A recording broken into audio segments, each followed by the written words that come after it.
And ఈ cervical క్యాన్సర్కి HPV vaccine sir ఏ వయసులో ఇవ్వాలి? ఒక వయసు దాటాక పనిచేయదంటారు, నిజమేనా? యు ఆర్ వెరీ రైట్ అండి. ఎందుకంటే వ్యాక్సిన్ ఎప్పుడు ఇస్తాం మనం మామూలుగానే? ప్రివెంటివ్గా అది ఎప్పుడు ఇన్ఫెక్షన్ రాకముందు ఇస్తాం. మన పోలియో కానివ్వండి, డిఫ్తీరియా, టెట్నస్ కానీ చిన్నప్పుడు వ్యాక్సిన్స్ ఎందుకు వేసుకున్నాం? ఎక్స్పోజ్ అవ్వకముందు వ్యాక్సిన్స్ మనకి ఇస్తారు.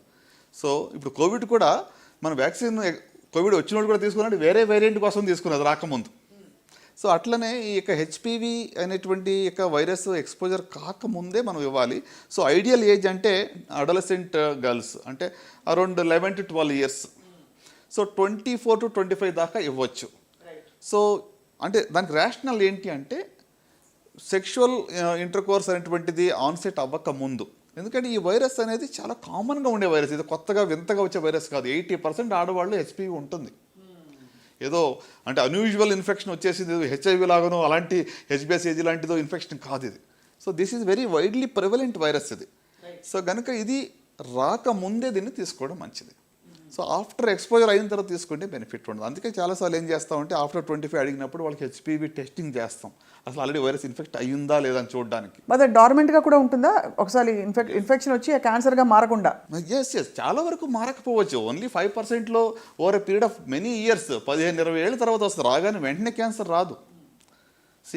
అదే సర్వైకల్ క్యాన్సర్లో ఒక అడ్వాంటేజ్ ఏంటంటే ఇన్ఫెక్షన్ నుంచి జబ్బు రావడానికి 10-15 ఏళ్ళు పడుతుంది.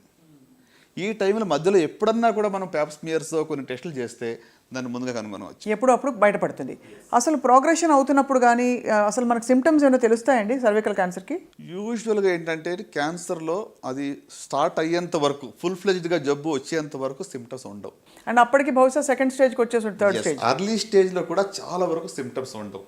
Unless you get tested. Unless you get tested. అందుకే స్క్రీనింగ్ ఎందుకు అంటున్నాము? మీకు సిమ్టమ్స్ వచ్చే లోపల టెస్ట్ చేయాలి. మీకు సిమ్టమ్స్ వచ్చేటప్పటికి జబ్బు వచ్చి డయాగ్నోసిస్ అంటాం, స్క్రీనింగ్ కాదప్పుడు. సో అందుకనే సార్ వెయిట్ లాస్ అయిపోతుంది, అన్యూజువల్ డిశ్చార్జ్ ఉంటుంది బాడీ నుంచి, ఇంకేదో అవుతుంది అని చెప్తారు. బట్ అంత వచ్చిందంటే ఇంకా పూర్తిగా క్యాన్సర్ వచ్చేసినట్టు, ఇంకా ట్రీట్మెంటే అక్కడ. కరెక్ట్, డయాగ్నోస్ చేసి ట్రీట్మెంట్ ఇవ్వడమే. ఓవరాల్గా సార్ మహిళల్లో ఒక 4-5 చక్కటి అలవాట్లు లైఫ్ స్టైల్, జీవనశైలిలో వాళ్ళు పెట్టుకోవాలి ఈ క్యాన్సర్ల బారిన పడకుండా అనడానికి ఏమన్నా ఉన్నాయి, ఎస్పెషలీ ఫర్ బ్రెస్ట్ క్యాన్సర్? అంటే is it something preventable with conscious life style choice? Sure. Breast అన్ని ఒక 60 to 70% క్యాన్సర్ మనం ప్రివెంట్ చేయొచ్చు ఓవరాల్గా చూస్తే. సో దాంట్లో రొమ్ము క్యాన్సర్ కూడా ఎందుకంటే రొమ్ము క్యాన్సర్కి మీరు చూసినట్టయితే ఇంపార్టెంట్ రిస్క్ ఫ్యాక్టర్ ఏంటి? ఒబేసిటీ. ఓకే, సో ఒబేసిటీ అంటే అగైన్ హార్మోనల్. బ్రెస్ట్ క్యాన్సర్ ఎందుకు వస్తుంది? That is hormonal imbalance. Oestrogen, progesterone hormones ఎక్కువగా ప్రొడక్షన్ అవుతుంది, ఫ్యాట్లో నుంచి ప్రొడక్షన్ అవుతుంది ఇవి. సో కనుక ideal body weight maintenance, balanced diet, physical activity, okay, moderate or I would say no alcohol. ఎందుకంటే excess alcohol is also risk factor. చాలా క్యాన్సర్కి ఆల్కహాల్ రిస్క్ ఫ్యాక్టర్ అండి. అంటే ఇటీవల you see number of people, మరి నేను ఇందాక చెప్పింది నెంబర్ ఆఫ్ పబ్స్ కానివ్వండి, హోటల్స్ చూస్తే చాలా కన్సంప్షన్ పెరిగిపోతూ ఉంది. మనం గ్రహించాం సార్, బహుశా ఒక బౌల్ ఆఫ్ కర్రీ తింటే అందులో ఎంత ఫ్యాట్ ఉంది, అక్కడ అందులో ఇంగ్రీడియంట్ సోర్సెస్ ఎక్కడ అని అన్నీ ఆలోచించకుండా తినేస్తాం, ముఖ్యంగా especially if you order online, because ఆ సోర్స్ మనకు ఎప్పుడు అర్థం కాదు.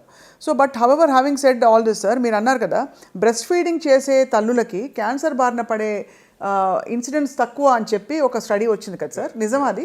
చాలా వరకు అంటే ఇది కాంట్రవర్షియల్ అండి, బట్ ఓవరాల్గా ఇట్స్ బెనిఫిషియల్. అంటే బ్రెస్ట్ ఫీడింగ్ వల్ల ఏం జరుగుతుందంటే మెన్స్ట్రల్ సైకిల్కి కూడా బ్రేక్ వస్తుంది. ఇప్పుడు కన్సీవ్ అయినప్పుడు ఆ 9 months మెన్స్ట్రల్ సైకిల్ లేదు. So there is no hormonal effect on the breasts. So they are giving a rest. Lactational, ఎప్పుడైతే బ్రెస్ట్ ఫీడింగ్ చేస్తారో అప్పుడు కూడా సైకిల్స్ ఉండవు ఇనిషియల్ ఫ్యూ మంత్స్. సో దానివల్ల there is a break in the cycle. So డెఫినెట్గా నేను if you ask me, if you overall అన్ని studies కూడా మనం కంపేర్ చేసి చూసినట్లయితే there is benefit of breast feeding. ఇటీవల బ్రెస్ట్ ఫీడింగ్ కాదు, లేట్ ప్రెగ్నెన్సీస్ కూడా ఎక్కువైపోయింది. So that's also risk factor అండి. So first child very late after 30s. ఇప్పుడు ఈ రోజుల్లో చూడండి చైల్డ్ బర్త్ కూడా 30s లోపల చాలా తక్కువగా ఉంది. ఇది వరకు 30s లోపల అసలు పెద్ద ఆపరేషన్ కూడా అయిపోయేది. కరెక్ట్ సార్ అది. కానీ మరి మెనోపాజ్ తర్వాత క్యాన్సర్ బారిన పడే అవకాశాలు ఉంటాయా sir?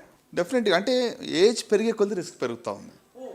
So it's not that hormonally active ఉన్నప్పుడు మాత్రమే కదా. ఇప్పుడు బ్రెస్ట్ క్యాన్సర్ మీరు చూస్తే ఇండియాలో కంపేర్ టు వెస్టర్న్ వరల్డ్ ఒక 1 decade అర్లీగా వస్తుంది. వెస్టర్న్ కంట్రీస్లో 60s వస్తే మన దగ్గర 45 to 55లో ఎక్కువ కనబడుతూ ఉంది.